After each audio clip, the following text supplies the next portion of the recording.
Welcome to Swen Remote, a weekly newscast made by teens about what's going on in our Somersworth Dover community and beyond.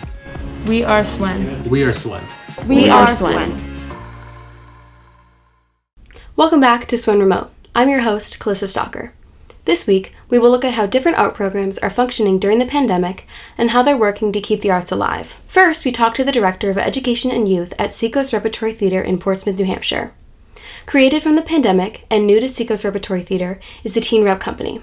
Teen Rep Company is a group of teens ages 14 to 19 who work each week to develop their skills in the performing arts, with singing, acting, and dancing. We first asked her to explain more about what the program is and how it was founded. Teen Rep Company was created mainly actually out of the pandemic, because normally with kids that do theater, it's really about that final product. And we're in a time where we don't know if we were going to be able to do shows, and if we were able to do shows, it wasn't going to be with a big audience. So we decided this would be such a great time to actually be able to teach kids what they're supposed to be doing in these classes. So the idea behind it was to really study the process of doing theater and not have it be all about what the final thing is, and really delve more into being the singing, the dancing, the acting, and everything that goes into it. We then asked about the other new classes that Seacoast Rep is offering for teens. We have a ton for teens. Everything starts at 12 and over. So starts with Teen Rep. That really is kind of the core behind the whole thing.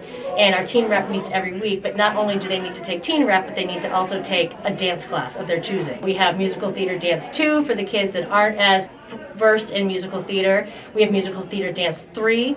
We do a musical theater dance workshop every week, which is different choreography for a different show.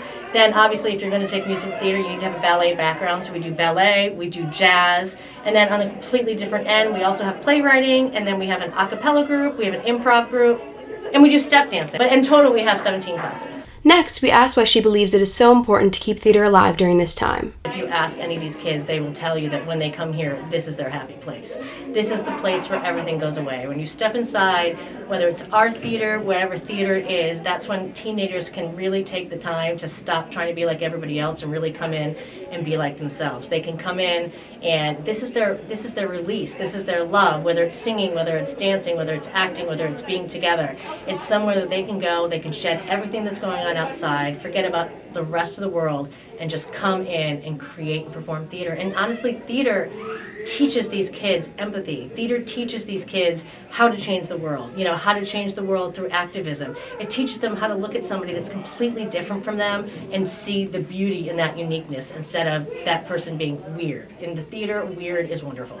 Weird is a great thing. But the biggest thing that I learned when I was a theater kid that I wanted to give these kids is I saw theater change so many kids' lives. I saw so many kids that came into that program that found, and it doesn't even mean that kid went on to do theater, but they found their people, they found their place in the world. They found that when they came to this place, who they are was like really something special. And that's what I feel like with these kids. I mean, to be able to give them some place to come and to be happy, and for them to be able to perpetuate that is everything. To see these kids' face light up when they're here and with their friends and letting things go, that's everything. If I can give one kid that experience that just changes something, changes the way they see themselves, shows a different talent that they never knew they had, anything that's worth it. That's completely and totally worth it for me. Lastly, we asked about how Seacoast Repertory as a theater is working to continue performances and the safety measures they're taking to do so. Seacoast Rep has actually been unbelievably amazing, and I think the key with this pandemic is how do you change yourselves to fit in with this evolving world? And immediately Seacoast Rep came and said, okay, first we're going to start live streaming. Then we got to summer camp and we said, how can we do this safely? When we have a cast, we have that cast getting together for a show, and that cast knows every time they go out and socialize or whatever they're doing, whether it's to the grocery store, Walmart, whether they're putting on their masks, like they are making that decision on behalf of the entire cast, and the kids are the same way. So we've actually been incredibly impressed with the fact that they're doing everything we ask them to. Nobody's complaining because everyone just wants to be here. Everyone wants to keep everybody healthy and just be here. Everybody's masked all the time. Temperatures are taken when kids come in. We ask all of our COVID screening questions. We've made sure our classes are only a certain size. We probably could have them be a lot larger, but we only have them be a certain size so that we can keep everybody spaced apart. And actually, we've just changed at Seacoast Rep. Probably since June, our staff has been COVID tested every single week. And now that the numbers have started to go up here, and we're seeing a nationwide surge. We've also decided to start testing every kid that takes a class, and we test them every single week. And the amazing thing is, too, is that the teens are doing their part. They know that they don't want to have to quarantine. They don't want this place to shut down because someone does COVID. So there's such a great level of policing yourself and really understanding, and these kids really understand that when they go somewhere, they're taking all of us with them. Seacoast Rep has the same idea of the fact that we are in the middle of this pandemic. How can we give people joy back? Right now, Seacoast Rep stopped doing things for the next month. We're not going to be doing anything live, in the theater with an audience. We're changing to live stream. But it's still all about people aren't going to be gathering groups. How do we give that joy back to people? And I think in this time, it's not even just giving joy back to people, but again, like people will say, like theater is their form of activism. Like we're coming into 21 and our whole vision of the season is focusing on mental health and how can we improve the mental health and how can we look at that. And that's an issue that nobody ever talks about. It's swept under the carpet. So we want to bring that issue to a forefront. And the cool thing is this not only is incredibly important with Main Stage, but it's also important with these teens. Because these teens, these kids are going through everything that adults are going through with this pandemic, but on top of that, they're teenagers. Next, we talked to a student of Teen Rep Company, Allie Glodner. We asked about her experiences with the Rep and theater as a whole. We first asked how she began her involvement in theater and how she first heard about the Rep. I've been doing theater since I was 8 years old. I really loved singing when I was little, and my grandmother wanted me a way to express my creativity because I was a really rambunctious kid, so she put me in theater classes, and since then I've just fell in love with it. I saw one of my really good friends, Zach, in a production of Newsies, and that's when I first came to the Rep, and I saw the way that it was formatted in a black box, arched theater, and I thought it was incredible, and I wanted to be a part of that because I only really did school theater. We then looked for her perspective on the classes, which ones she takes, and how they have helped her become a better performer. So I'm a part of the Teen Rep Company. So Teen Rep Company works as a workshop. We all come in learning different music that's assigned to us and perform it in a workshop-based environment and receive feedback based on what we've performed and start creating a craft and developing new music and working on our acting techniques. And we also work on group numbers and have private dance classes to work on actual formation of dance technique. I participate in ballet, MT3, and jazz lyrical. And I also take private lessons with Julius, who does his own little workshop. I was never a really good dancer. Singing has been my life for a really, really long time, and I consider myself an okay actor, but I never was really given the opportunity to work on acting. So being in Teen Rep and working at the Rep, I was able to workshop them in a safe place where I wasn't embarrassed, because although everyone's really talented, the point of Teen Rep is that we're all learning and we're all growing at different paces, and it's to come together and learn off of each other and develop things. And I've become a pretty better dancer, I'd like to think, through these classes. So lastly, we asked why it was so important to keep theater alive and what theater means to her. COVID is a really, really hard time for everybody. We're all struggling. We're all finding lack of motivation to just get out of bed and do school. We're doing school from home. And especially as a senior, this is supposed to be the year that we're supposed to get recognition for everything, and all 4 years of hard work is supposed to be paid off. And I was really afraid I wasn't going to have a senior musical. I was afraid I wouldn't get one last chance to sing with the jazz band. And some of those things might not happen, but the Rep has given us an opportunity to recreate some of that magic and still be around these people and create a family where otherwise we wouldn't be able to, and in a safe and healthy environment where we don't have to fear for our lives. We're all 6 feet apart, everything is sanitized, so we can still do what we love and have that little bit of recognition in doing what we love while staying healthy. Theater is an escape. Things have been really rough throughout my entire life, although everyone always has really hard stuff in their life. But theater for me has been an opportunity to distract myself from the hardness and focus on something good and carry me through all the difficulties that life has thrown at me. Of course, theater is not the only art form working to continue through the pandemic. The visual arts, for many, are another important outlet for creative expression. We talked to Miss Freer, an art teacher at Dover High School, about the importance of art and the steps she's taking to keep it alive. I teach a lot of different classes, intro to the arts, jewelry 1 and 2, painting 1 and 2, digital media arts 1 and 2, drawing every now and again. So quite a few different ones. Why do you think art is important during COVID or in the pandemic? Oh, it's so important because it gives everyone an outlet to just, it sounds corny, but it gives everyone an outlet to just kind of forget about the world for a while and what's going on. It's a great de-stressor. You can really get lost in your art. It's like reading a good book. You get lost in a good book, but you can get lost in your art, and it can really help calm you down and give you something else to fixate on instead of what's going on in the world. What kind of steps are you taking to keep art alive? To keep it alive, I think it'd be really hard not to keep it alive, because it's so, if you think about where we are in the world and all the technology we're using, art is everywhere.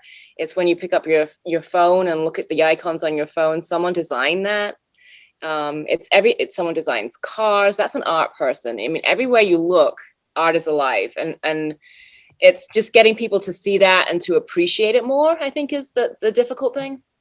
So how has art class changed, like going online? So it's been a struggle. I think it was harder in the spring of last year because it was so abrupt the way we left. We weren't able to give kids materials, so we had to kind of rely on what you had at home. And I mean, because we're creative art people, we figured it out. We were able to give kids pretty creative projects, I think, and students did some amazing work. But it's not easy if you're in a painting class and you don't have paints. How do you paint? So it just, it was a struggle. This year was way better because we were able to give students kits. So they would pick up kits at the beginning of the quarter and then drop them off at the end of the quarter. So it's a lot more work for us, but we're happy to do it because we're so happy that you guys actually had like the materials you needed. So it just takes creativity to figure out how to teach this, and we're creative people. That's what we do. So it wasn't too much of a stretch, I don't think. Just a lot more work, but not much of a stretch for imagination. Do you feel connected or disconnected with your students? Oh, so right now, I feel really connected with my students because most of them I see every other day. So it's like this week has been wonderful because they're back, and it feels like a school again. And I'm able to, like, these kids who are struggling remotely, I can spend like an hour with them in class, and the problem is solved. Because they can get one-on-one time with me, and we're not flat Stanleys on a screen. We're actually people talking to each other, and it's kind of wonderful. The fully virtual kids, I'm sad about, but I understand, and I think that's harder to connect. But when you're just meeting someone online, it's a little tricky to kind of know what they need.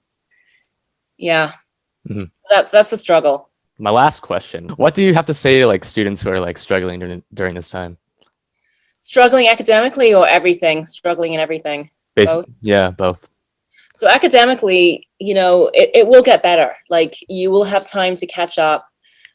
Your teachers are so, we're so grateful to have you back, and we'll do anything like to help you catch up. It's just, this too shall pass is the mantra that I keep saying to myself, that, this will get better, and it already is.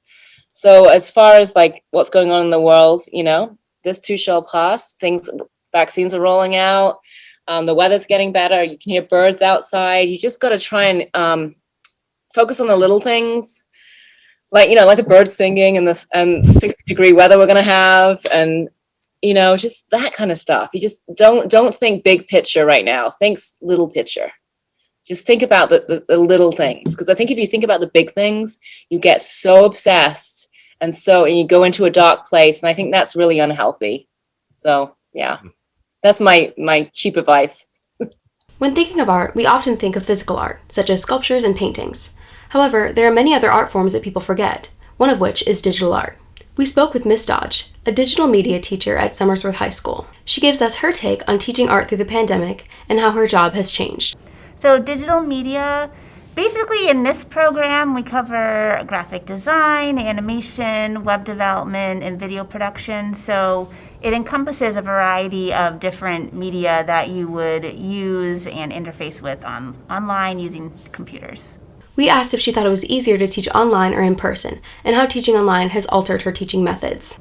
Oh, definitely in person. I have several years of experience teaching online in general. Fortunately, there's a lot of free and open source applications we can use in place of our Adobe apps that I would normally have students work with. But it does have its challenges on a variety of levels. But it's definitely easier to help explain concepts and just show actual examples and walk through different processes with students in a live setting versus an online setting. Lastly, we asked why she believed digital media is important to continue through the pandemic. Well, I definitely think it provides individuals with a creative outlook, because being online in front of the screen and just trying to learn different topics and concepts remotely has been stressful and difficult for a lot of students. So digital media, it can take the form, if you take the digital out of it and you're still designing and creating using paper and paints or, drafting pens, whatever it is that you want to use, then, as long as you're finding that creative outlet. Circling back to performing arts, we interviewed some Dover High students that participate in the honors choir, Soundwaves. I'm Simon O'Malley, and I'm a sophomore at Dover High. I'm Olivia Crick, and I am a junior in high school. My name's Amelia, and I'm a junior. I'm Gabby Patterson, and I'm a sophomore. I am Claire Roy. So, where are you right now? I am in the Dover High School auditorium for my Soundwaves practice. Soundwaves is like a smaller choir group that our school does. It's like an extracurricular. I'm in Soundwaves right now, which is our honors choir at Dover High School. Soundwaves at Dover High School, basically honors choir. So, how is it different this year than in past years? Obviously, we're not in the chorus room, so it's really spread out and we can't hear each other as well. And it's just a different energy because we weren't able to start in the beginning of the year. And we don't necessarily have anything that we're specifically working towards. There's the talk of a concert or jazz in the park or something, but there's no specific, this is what we're working for. Normally, we get to go to fun festivals and perform at our concerts, but this year we haven't been able to do that because of COVID. So it's a lot more practicing. Well, first, there's a lot less belting. We're farther apart. We can't really be up next to each other to hear exactly how we sound. We have to rely on the music rather than each other. It's definitely a lot more difficult to hear people for once, but it's also, I just feel like the connection is a little weird between everybody.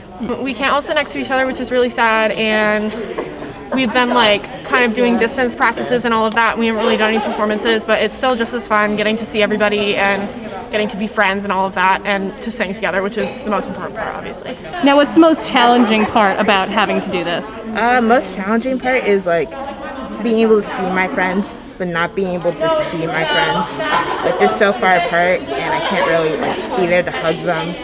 I think not being able to perform for people, because that's my favorite part, is being able to show off all of the work that you've, put time into. Part of it is wearing a mask because it's just I know it's important to do, and double masking is important because that's what I'm doing. But it's still difficult to be able to get diction and stuff. And then it's also just you're separate from each other, so you can't really hear each other as well. The fact that we don't get to perform as much, performances are pretty much gone at this moment, and it's pretty much impossible to do any of that.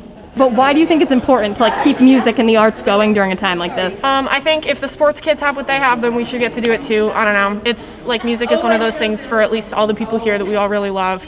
And it's nice to be able to do it just because it's one of those things. This is the one thing I do a week, so it's nice to be able to just kind of get out of the house and do something I like. Well, while in quarantine, music was one of the few things that was keeping me going. Knowing that I have chorus tomorrow or that I have Soundwaves tomorrow, is something that makes me excited, and music makes me happy. I feel it almost empowers people. It just gives people a reason to almost rally, not in the same way, but metaphorically rally. People are just hungry for it because we've been deprived of it for so long, because it just wasn't something that we could have. So it's really important to be able to have this life back, and to be able to have something that does bring us joy, because music and art is just, it's food for the soul or whatever. But yeah. I think everybody can relate to music, and it's a nice way to keep your stress levels low, and everybody enjoys it, and it's just a good way for people to come together. Thank you all so much for watching this episode of Swen Remote. See you next time!